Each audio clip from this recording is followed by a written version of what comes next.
I never thought my pregnancy would become the death sentence for my career. Standing backstage under the harsh white lights that made everything feel too exposed, too raw, I struggled to adjust the designer gown around my swollen belly. The fabric was exquisite, hand-embroidered silk that probably cost more than my rent. But it wasn't made for someone like me. Someone 5 months pregnant. Someone whose body had betrayed the industry's impossible standards. That's when I felt her eyes on me. Velma, the head coordinator, stared at me like I was something disgusting. She'd found stuck to her expensive shoes. Her nose wrinkled, her lips curled into a sneer, and I watched her whisper something to the assistant beside her. They both looked at me and laughed, not even trying to hide it. Leon, seriously, you're still here? Her voice cut through the backstage chaos, sharp and filled with contempt I'd been hearing for 3 months straight now. I forced myself to stand straighter, even though my legs were already trembling from standing in these ridiculous heels for the past hour. My omega instinct screamed at me to submit, to apologize, to make myself smaller. I hated that biological response, hated how my body wanted to bend to every alpha's will, even when they were wrong. I'm scheduled for the opening walk, I said quietly, trying to keep my voice steady. My hands were shaking, so I hid them in the folds of my gown, gripping the fabric like it could anchor me. That's when I noticed it, my scent. Honeysuckle and vanilla, the natural omega fragrance that I usually kept carefully controlled, was suddenly stronger, sweeter. My nervousness was broadcasting itself to everyone around me, and I couldn't stop. Several people nearby turned to look, their expressions ranging from curiosity to disgust. Velma rolled her eyes so dramatically I thought they might get stuck. Look, Leon, your condition goes against everything this brand represents. Delacroix sells perfection, beauty, not. She gestured vaguely at my stomach. The way she said it, like pregnancy was something shameful, something dirty, made my chest tighten painfully. Around us, the backstage area buzzed with pre-show energy. Models touched up their makeup in front of bright mirrors, stylists made last-minute adjustments to outfits, and photographers tested their equipment. But I could feel all of their attention shifting toward me, judging, whispering behind their hands. I caught sight of 2 beta models standing near the makeup station, giggling as they looked in my direction. You know what Alexander said about you, right? Velma continued, wielding her clipboard like a weapon. Her perfectly manicured nails tapped against it impatiently. He told me you're ruining the entire show. A pregnant omega on the Delacroix runway? It's embarrassing, it's unprofessional. My throat constricted at the mention of Alexander's name. He was the senior designer who had personally selected me for the show 3 months ago. Back when my pregnancy wasn't visible yet. Back when I was still marketable. Now he couldn't even look at me. He'd walk past me in hallways, turn away when I entered a room, avoid me like I carried some contagious disease. I can do the walk, I managed to say, though even I could hear the lack of conviction in my voice. The truth was, my back ached constantly now. A dull, persistent pain that radiated down my spine and made it hard to sleep at night. My ankles had swollen so much that these designer heels felt like torture devices, cutting into my skin with every step. But I needed this job, desperately. I was a single omega, pregnant, with no alpha support and bills piling up on my kitchen counter. Modeling was my only source of income, and opportunities were disappearing faster than I could count. No, you can't, Velma said flatly, her tone leaving no room for argument. I'm cutting you from the lineup. Go home, Leon. Stop wasting everyone's time. Those words hit me like a physical blow, knocking the air from my lungs. I blinked rapidly, forcing back the tears that threatened to spill. Omegas were already stereotyped as overly emotional, and I refused to give her that satisfaction. I wouldn't cry. Not here. Not in front of all these people who already looked down on me. But as I turned toward the exit, my vision blurring slightly from unshed tears, I smelled it. Cedar wood. Rich, expensive leather. And something else, something that screamed pure authority. The scent was so powerful, so overwhelming, that it stopped me in my tracks. My omega instincts reacted immediately, my body going rigid, every nerve ending suddenly hyper-aware. Someone incredibly powerful was nearby. An alpha. A strong one. I turned slowly, my heart pounding so hard I could feel it in my throat. Through the shadows near the runway entrance, I could make out a tall figure standing perfectly still, watching everything unfold, watching me. Even from this distance, I could feel the weight of his gaze, the intensity of his attention focused entirely on me like a spotlight. The backstage lights flickered as someone adjusted them for the show, and for just a moment, I saw him clearly. Dark eyes that seemed to see straight through me. A jawline sharp enough to cut glass. A charcoal suit that probably cost more than I made in 6 months, fitting his broad shoulders with the kind of precision that only custom tailoring could achieve. My breath caught in my chest. Who was he? Why was he staring at me like that? The scent of cedar wood grew stronger, and I realized with a jolt that he was moving, walking toward us with confident, measured steps that spoke of someone who'd never been told no in his entire life. The crowd seemed to part instinctively, people stepping back without even realizing they were doing it, responding to that alpha dominance that radiated from him like heat. Velma hadn't noticed yet. She was already turning away from me, dismissing me completely as she barked orders at a nearby assistant about fixing someone's makeup. But I couldn't move, couldn't look away from the mysterious alpha who was now less than 20 feet away and closing the distance. His eyes never left mine, and there was something in that gaze that made my skin flush hot despite the air-conditioned space. Something that made my omega instincts go haywire in a way that had nothing to do with submission and everything to do with something else, something I didn't want to name. Then Velma saw him. Her entire demeanor changed in an instant. Spine straightening, face shifting from contemptuous to respectful so fast it was almost comical. Almost. "Mr. Callahan," she gasped, her voice suddenly high-pitched and nervous. "Sir, I didn't know you were here." Callahan. The name echoed in my mind, familiar but distant. I'd heard it before, whispered in conversations about money and power and influence in the fashion world.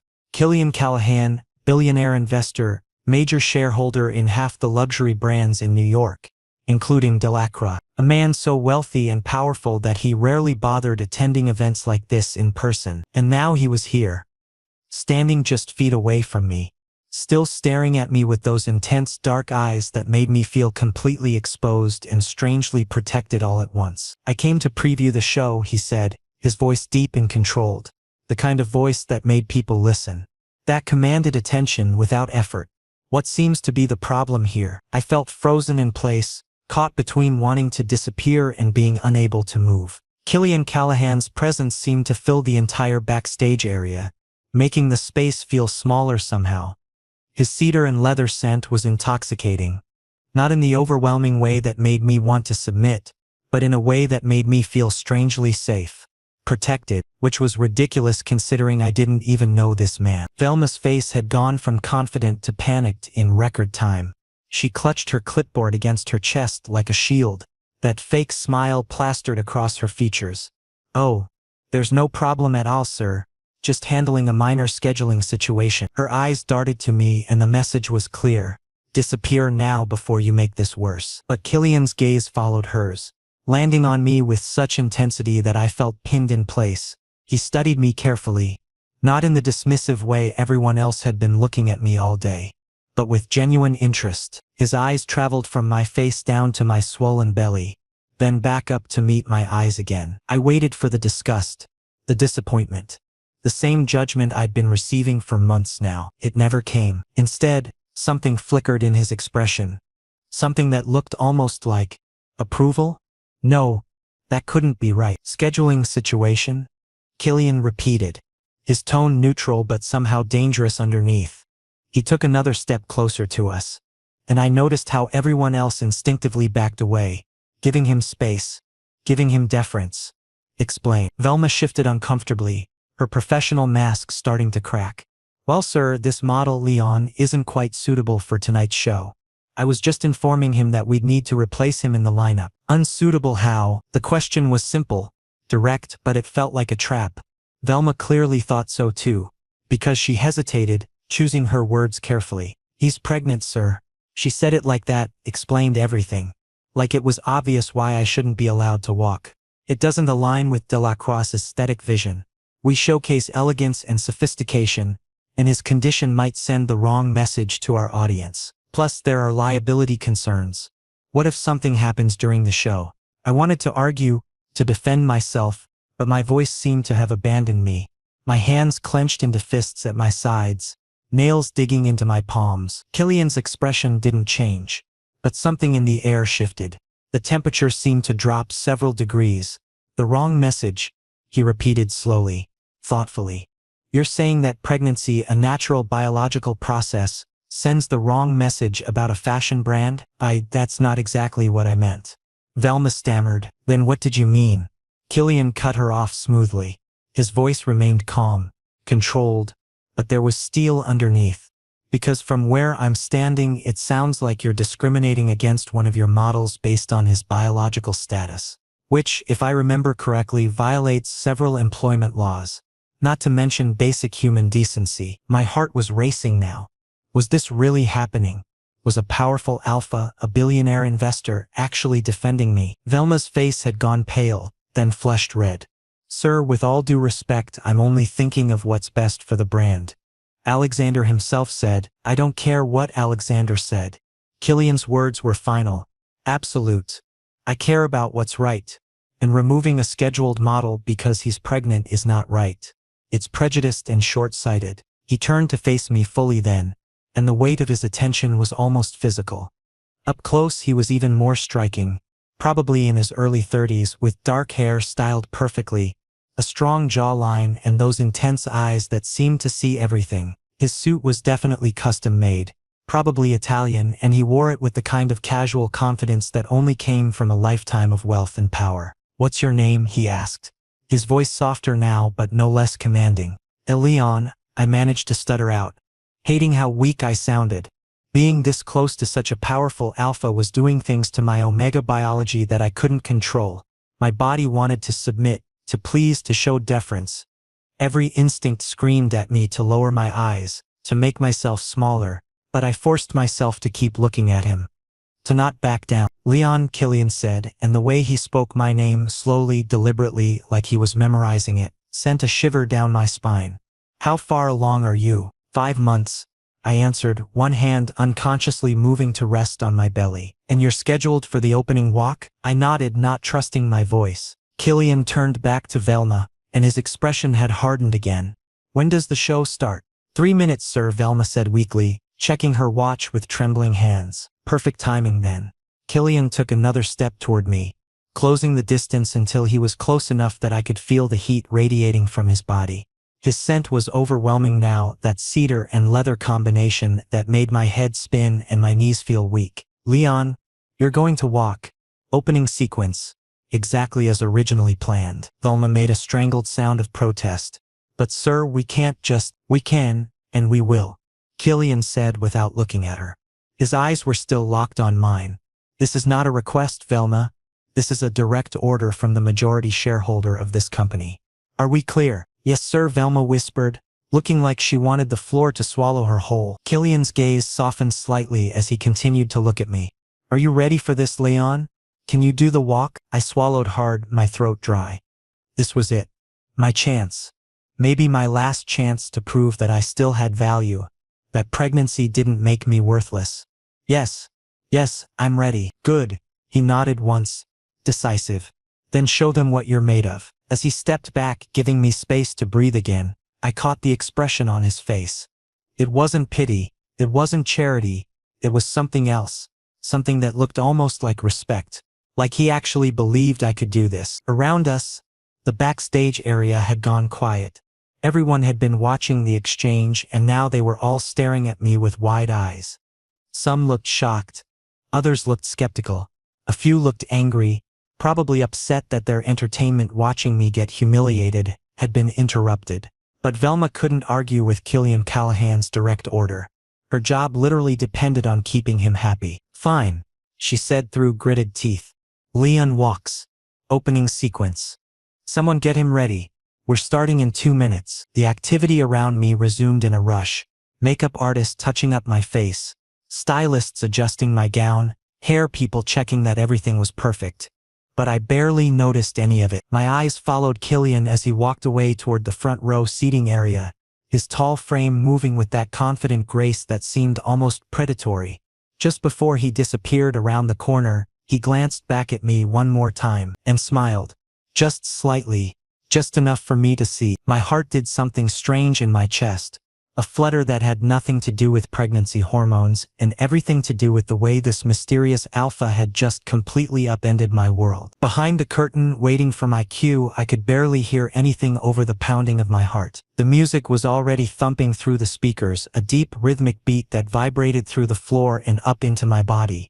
I could hear the audience settling into their seats on the other side of that curtain.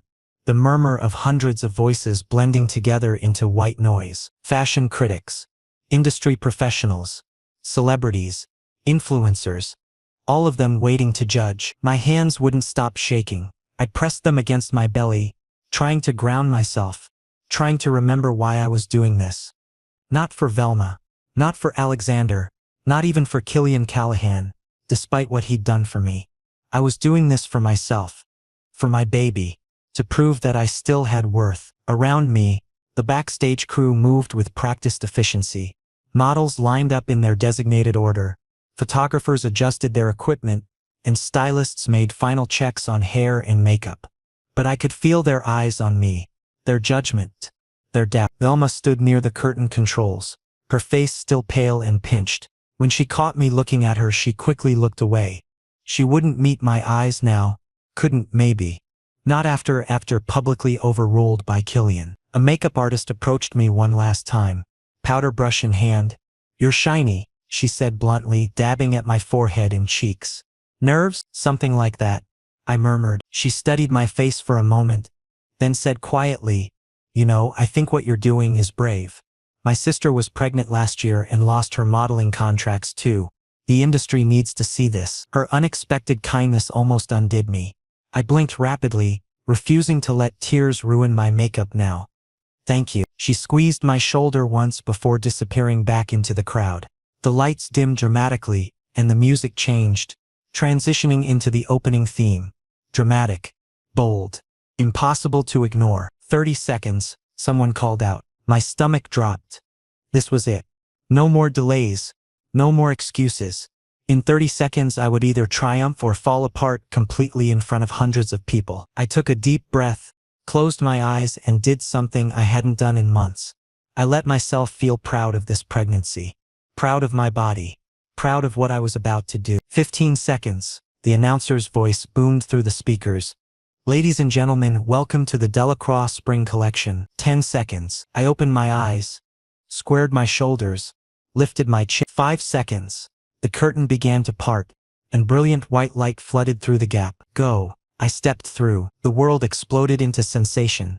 Blinding spotlights hit me from every angle, so bright I could barely see. Camera flashes erupted like lightning strikes. Pop, pop, in rapid succession. The music swelled, filling every corner of the massive space, and the audience gasped.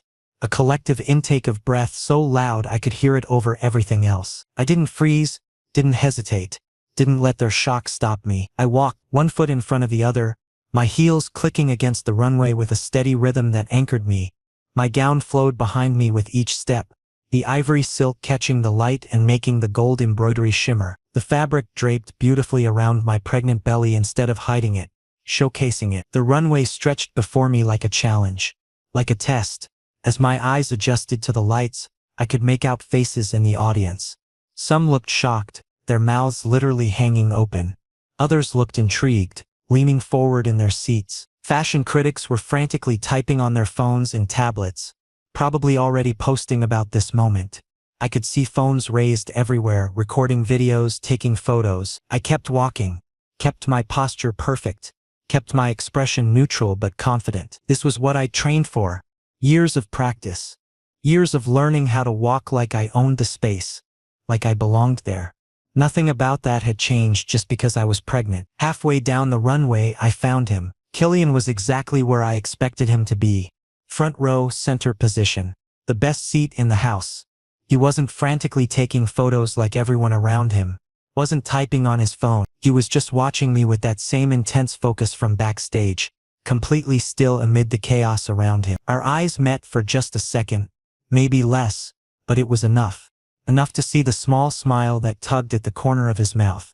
the slight nod of his head, the approval in his dark eyes. That tiny moment of validation gave me a surge of confidence that carried me the rest of the way. I reached the end of the runway and paused, just like I'd done 100 times before.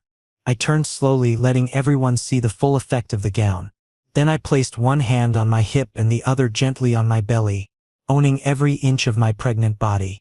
Refusing to hide, refusing to be ashamed. The cameras went absolutely wild. Flash after flash after flash until spots danced in my vision. Then something unexpected happened. Someone in the audience started clapping. Then another person. Then more. Within seconds, applause rippled through the crowd, tentative at first, then growing stronger. Not everyone was clapping, but enough were that it created a wave of sound that crashed over me. I allowed myself a small smile before turning and walking back. The return walk felt different. Easier, like I'd already won the hardest battle just by making it to the end without falling apart. My steps were lighter, more confident. I let myself enjoy it. The music, the lights, the energy of the moment. When I stepped back through the curtain, the silence that greeted me was deafening. Everyone stood frozen, staring at me with wide eyes. Models, stylists, makeup artists, photographers, all of them silent. For 3 long seconds, nobody moved. Nobody spoke. Then someone started clapping. One of the photographers, an older man I'd worked with before.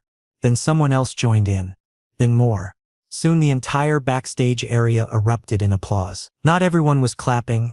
Velma certainly wasn't, and neither were several of the models who'd been laughing at me earlier.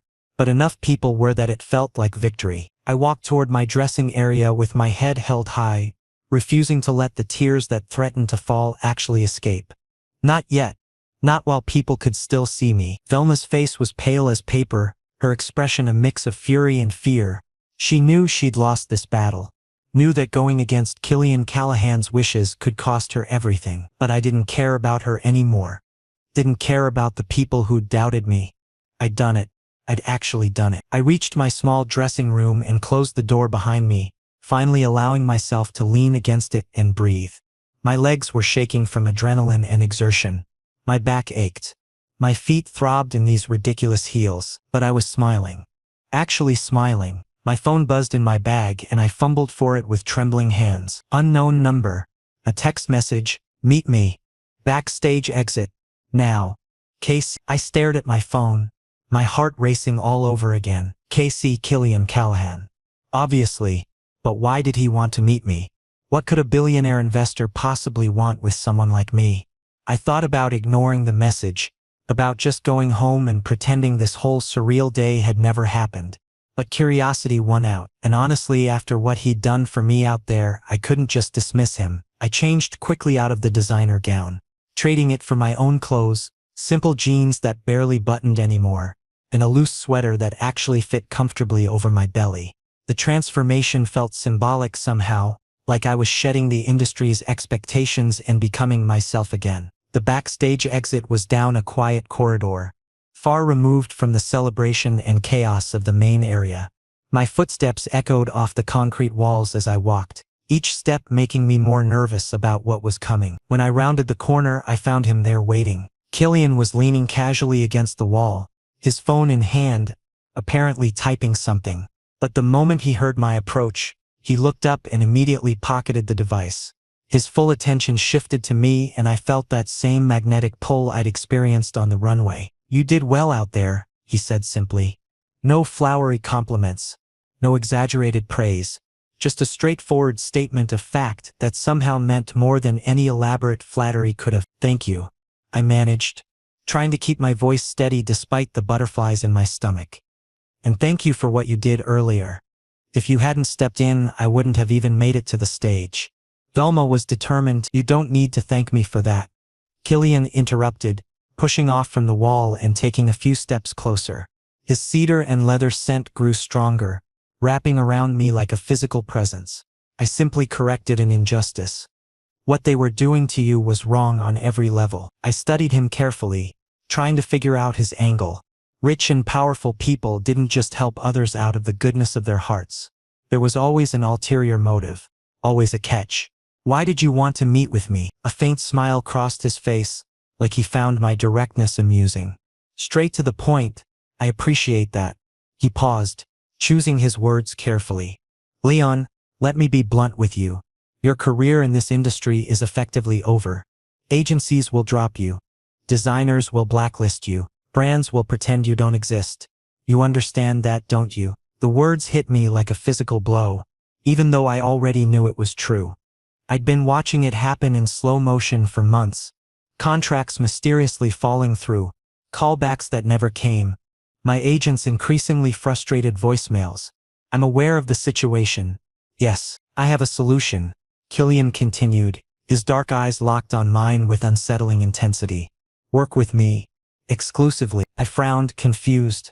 I don't understand what you mean. I'm launching a new fashion campaign, he explained, his voice taking on an edge of passion I hadn't heard before. It's called Real Bodies, Real Stories. The concept is authentic representation in fashion. Real diversity. No more unhealthy beauty standards or impossible body expectations. I want you to be the face of it, the voice of it. Your pregnancy included, celebrated, even. The proposal was so unexpected that I couldn't immediately process it. I just stared at him, searching his expression for any hint of mockery or manipulation. But his eyes held only sincerity and conviction. Why me? I asked quietly, feeling vulnerable in a way I hadn't since this whole nightmare began. There are hundreds of models out there. Thousands. What makes me special? Killian took another step closer, close enough now that I could see the flecks of gold in his dark eyes. Because today you proved something that most people in this industry have forgotten. You proved that confidence is more powerful than conventional perfection. You didn't falter when the entire world was judging you. You didn't try to hide your pregnancy, you owned it. You transformed what they saw as a flaw into a statement. And because I want the world to hear your story, really hear it, I swallowed hard, overwhelmed by the weight of his words and the opportunity he was offering. This sounds too good to be true. What's the catch? He raised an eyebrow, genuinely puzzled. Catch? Nobody is this generous without wanting something in return, Mr. Callahan. Especially not powerful alphas. I crossed my arms defensively, trying to create some kind of barrier between us. So what's the catch? What do you really want from me? Killian was silent for a long moment, his expression becoming unreadable, serious and contemplative. When he finally spoke, his voice was measured and deliberate. The catch is this, Leon. If you accept this offer, you become my responsibility. Completely. Professionally and personally. That last word sent a chill down my spine. What exactly does that mean? He moved even closer, eliminating almost all the space between us. I could feel the heat radiating from his body now, could see the way his jaw tightened as he prepared to say something important. It means I will protect you from everything and everyone who tries to hurt you. It means I will ensure you have the resources you need, proper medical care, financial security, a safe place to live. It means that your well-being and your baby's well-being become my top priority. My breath caught in my throat. That's a lot of responsibility for someone you just met. I know what I'm offering, Killian said firmly. And I don't make offers I'm not prepared to follow through on. But why? The question burst out of me, desperate and confused. Why would you care this much about someone you don't even know? Is this some kind of alpha savior complex? Do you get satisfaction from rescuing broken omegas? His eyes flashed with something hurt, maybe, or frustration. You're not broken, Leon. Don't ever call yourself that. He reached out and gently took my hand, his touch warm and surprisingly hengly. I'm making this offer because when I saw you backstage, standing up to Velma despite being terrified, I recognized something. Strength. Real genuine strength. That has nothing to do with biology or designation. And then when you walked that runway with your head held high while everyone judged you, I knew I wanted to be part of your story. I wanted to help amplify your voice. I wanted to believe him. God, I wanted to believe him so badly. But years of disappointment and betrayal had taught me to be cautious. And if I say no, then you say no, Killian replied without hesitation. I won't force you into anything. This has to be your choice, made freely. But I hope you'll at least think about it. Sleep on it. We can meet again tomorrow to discuss details if you'd like. I looked down at his hand holding mine, at the expensive watch on his wrist that probably cost more than I made in a year. at the contrast between his manicured appearance and my own exhaustion. This man was offering me a lifeline when I was drowning. Could I really afford to refuse it just because I was scared? I'll think about it, I finally said, my voice barely above a whisper. Killian's face brightened, relief evident in his expression. That's all I ask. He pulled out his phone and handed it to me. Put your number in here. I'll text you details about where we can meet tomorrow. With shaking hands, I entered my contact information and handed the phone back. Our fingers brushed during the exchange, and I felt that same electric jolt I'd experienced on the runway. Get some rest, Leon, Killian said softly. You've earned it after today. As I walked away, I could feel his eyes on my back, watching until I disappeared around the corner. And despite all my doubts and fears, I couldn't help but feel a tiny spark of hope igniting in my chest. Maybe, just maybe, this was the beginning of something good. The next few days passed in a whirlwind that left me constantly off balance. True to his word, Killian had texted me the very next morning with details about a meeting at his office. That meeting had turned into contract negotiations, which had turned into medical appointments with doctors I could never have afforded on my own, which had somehow turned into him insisting I move into a temporary luxury apartment that probably cost more per month than I'd made in the last 6 months combined. It's just until you get on your feet, he'd said when I'd protested. The building has excellent security and it's close to the medical center. Consider it part of your compensation package. I'd wanted to argue, but the truth was my current apartment was a 4th-floor walk-up with no elevator. And climbing those stairs while pregnant was becoming increasingly difficult. So I'd swallowed my pride and accepted. But accepting his help came with unexpected complications. Killian was everywhere. At every photo shoot, watching from the sidelines to make sure I was comfortable. At every meeting with designers and marketing teams, backing up my input and making it clear that my voice mattered. And every evening without fail, my phone would buzz with a text from him. Did you eat enough today? How was your doctor's appointment? Are you experiencing any discomfort? Any pain I should know about? Please tell me you're resting and not overworking yourself again. It was suffocating in a way I hadn't expected. But it was also oddly comforting knowing someone cared enough to check on me. I found myself looking forward to those evening texts, even as I told myself I shouldn't. Today's photo shoot was at a beach location, scheduled to catch the golden hour lighting that photographers loved. I stood barefoot in the sand, wearing a flowing white dress that actually celebrated my pregnant belly instead of hiding it. The waves lapped gently at my feet, and the warm breeze carried the salt spray smell of the ocean. Gorgeous, Leon. Perfect. Just like that. Yes, the photographer's enthusiasm should have made me happy, but I couldn't focus. My attention kept drifting, searching the small crowd of crew members and assistants for a familiar tall figure in an expensive suit. Killian wasn't here today. For the first time in nearly 6 days he was absent, and I hated that I noticed, hated that I cared. This was supposed to be a professional relationship, a business arrangement. Nothing more. So why did his absence feel like something was missing? Leon, focus please. The photographer's frustrated tones snapped me back to reality. Sorry, I called back, forcing myself to concentrate on the poses. Hands on belly. Turn slightly. Look out at the ocean. Smile softly. All the things I'd done 1,000 times before, but then something felt wrong. Very wrong. The world tilted suddenly, my vision blurring at the edges like someone had smeared Vaseline across a camera lens. The sound of the waves became muffled and distant. My legs felt weak, unstable, like they might give out at any moment. Leon? Leon, are you all right? Someone's voice cut through the fog in my head, but I couldn't identify who it was. Couldn't focus enough to respond. The sand beneath my feet felt like it was shifting, pulling me down. Then everything went black. When consciousness returned, it came slowly, like surfacing from deep water. I was lying on something incredibly soft, softer than any surface I'd been on in recent memory. The scent of cedar wood and leather surrounded me, strong and comforting and immediately recognizable. Killian's apartment. I was in Killian's apartment. Easy, easy. His voice came from somewhere close by, gentle but worried.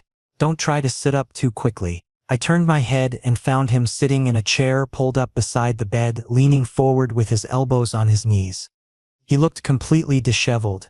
His usually perfect hair was messy, his expensive tie was loosened and askew, and his shirt sleeves were rolled up to his elbows. Dark circles shadowed his eyes, suggesting he'd been awake for far too long. What happened? My voice came out rough and confused. You fainted at the beach shoot, Killian explained, his tone carefully controlled but his eyes betraying his concern. Dehydration and overwork. According to the doctor I had examine you. You've been unconscious for almost 3 hours. 3 hours? Panic fluttered in my chest. The baby is fine, Killian quickly assured me, his hand moving to cover mine where it rested on the bed. The baby is completely fine. But you need to take better care of yourself, Leon. You can't keep pushing your body like this. I tried to sit up, immediately feeling dizzy again. I'm okay now, No, you're not okay. His voice came out sharper than I'd ever heard it, almost angry. He gently but firmly pressed me back against the pillows. The doctor was very clear that you need proper rest, regular meals and less stress. Why didn't you tell me you were feeling dizzy? That you weren't eating enough? I thought I could handle it, I defended weakly, though even I didn't believe the words anymore. Killian let out a humorless laugh, running his hand through his already messy hair. You're dangerously stubborn. Do you know that? Recklessly stubborn. He leaned closer, and I could see the rawness in his eyes. Now fear, frustration, something deep. Do you have any idea how terrified I was when I got that call? When they told me you'd collapsed on the beach and they couldn't wake you up? The vulnerability in his voice shocked me. This was the composed, powerful alpha who commanded boardrooms and made million-dollar decisions without blinking. But right now, he looked almost broken. I was in a meeting across town, he continued, his voice dropping to barely above a whisper. I left immediately, didn't even stay to close the deal I'd been negotiating for months. All I could think about was getting to you, making sure you were all right. Killian, I started but I didn't know how to finish. I don't want anything to happen to you, he said fiercely, his hand tightening around mine. Not to you and not to the baby. Do you understand me? Looking into his eyes, I finally saw it clearly. The protective fire that burned there. The possessive intensity that only appeared in alphas when they truly deeply cared about someone. When that someone became more than just an acquaintance or a business associate. Oh no. This was getting complicated. Why are you doing this? I whispered, afraid of the answer but needing to hear it anyway. Why do you care so much about protecting me? Killian held my gaze, unflinching and certain. When he spoke, his voice was quiet but absolutely steady. Because you're mine, Leon. Whether you're ready to accept that yet or not.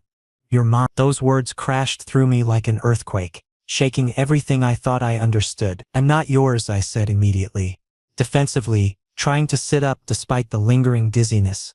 Killian, I'm not some possession you can just claim. That came out wrong, he said quickly, standing up and running his hands through his already disheveled hair. I didn't mean it like that. But Leon, you have to stop pretending you don't feel this connection between us. I know you feel it too. Connection? I challenged, my omega instincts screaming alarm bells in the back of my mind. Or control, because that's what alphas do, isn't it? They swoop in, they take over, they make decisions for everyone around them. Is that what this is? Some twisted power play where you get to control the grateful pregnant omega? Pain flashed across his face. No, that's not what this is at all. He moved closer to the bed, sitting on the edge of it this time, close enough that I could see every emotion playing across his features. Leon, listen to me, please. When I first saw you backstage, struggling but refusing to back down, visibly in pain but still standing tall, I saw something incredibly rare, something this entire shallow industry has forgotten exists. Real strength, real courage, the kind that has nothing to do with biology or designation. That's just words, I said, but my voice was shaking now. Pretty words that don't mean anything. Then let me be clearer, Killian said, his voice dropping lower, more intimate. Your scent, honeysuckle and vanilla. It's unlike anything I've ever experienced. It doesn't just attract me biologically, it calls to something deeper. And when you walked that runway with your head held high while hundreds of people judged you, while the entire world waited for you to fail, and you didn't even hesitate, that's when I knew. Knew what? I whispered, my heart pounding so hard I could barely hear my own voice. That you're different, that you're special, that I didn't want to just help you professionally. I wanted to be part of your life, truly part of it. I shook my head, tears threatening now. This is just biology. Alpha instincts reacting to an omega in distress.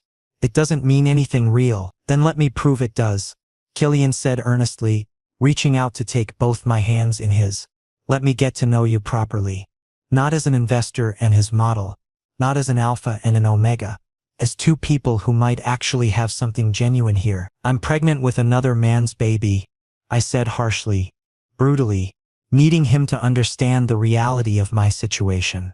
Do you really want that complication? Do you really want to take that on? Something shifted in his expression, a hardness entering his eyes. Whose baby is it? I froze. Nobody had asked me that question directly. Everyone had carefully avoided the topic, dancing around it with awkward silence or pitying looks. That doesn't matter. He's not involved. He was never involved. Was it consensual? Killian's voice had taken on a protective edge that made my chest tighten. Yes, I said quickly, not wanting him to think the worst. It was a one-night stand. Nothing more. His jaw clenched. Did he know you were pregnant? I shook my head. He left before morning. Didn't ask for my number. Didn't give me his. It happened at a club about 6 months ago. I was trying to forget how my career was falling apart. I had too much to drink and I made a stupid mistake with an alpha whose name I don't even remember. The shame of that admission burned through me, and I looked away, unable to meet Killian's eyes. But he gently turned my face back toward his touch impossibly tender. Then he's irrelevant. Completely irrelevant. This baby is yours, Leon. Only yours. And if you'll let me, if you can trust me, it could be mine too. I want to be part of this. Part of your life. Part of your future. I stared at him in shock, tears finally spilling over. What are you saying? I'm saying I care about you, Killian said with fierce honesty. Deeply. More than I've cared about anyone in a very long time. I'm saying that since the moment I saw you, I haven't been able to stop thinking about you. About your safety, your happiness, your well-being. I'm saying I want this, whatever this is between us, to be real. I'm scared, I admitted, the words tumbling out before I could stop them. I'm terrified, actually. I don't trust easily. I've been hurt before, used before. Every alpha I've ever known has eventually left when things got complicated. When I became too much work or stopped being interesting. Why would you be any different? Because I will earn your trust, Killian promised, his voice solemn and sincere. Day by day, step by step, I won't rush you. I won't pressure you. But I will prove to you that I'm here for the long term, that I mean what I say. I wanted to believe him so desperately it physically hurt. Looking into his eyes, seeing the honesty there, feeling the gentle way he held my hands, it all felt real, more real than anything I'd experienced in years. Okay, I whispered finally, shakily. Okay, we can try. But slowly, very slowly. Relief washed over Killian's face, transforming his expression into something beautiful and hopeful. Slowly, I promise. As slow as you need. He pulled me carefully into an embrace, mindful of my belly, and I let myself sink into the comfort of his arms. His cedar and leather scent wrapped around me like a blanket, and for the first time in months, maybe years, I felt genuinely safe. Thank you, he murmured against my hair. Thank you for giving me this chance. Thank you for seeing me, I whispered back. For actually seeing me when everyone else just looked away. We stayed like that for a long moment, just holding each other, and I felt something shift inside me. Some wall I'd built up starting to crack and crumble. Maybe I didn't have to do everything alone. Maybe accepting help wasn't the same as being weak. Maybe trusting someone again didn't mean I was foolish. Maybe, just maybe, I deserved happiness after all. Rest now, Killian said softly, gently guiding me back against the pillows. Sleep. I'll be right here if you need anything. You don't have to stay, I protested weakly, though I desperately wanted him to. I know I don't have to, he replied with a small smile. I want to. Now close your eyes and rest. Doctor's orders. As my eyes drifted closed, exhaustion finally catching up with me, I felt Killian's hands slip into mine, and I let myself hold on tight, anchoring myself to this strange new hope that was blooming in my chest. For the first time in a very long time, I let myself believe that maybe everything was going to be all right.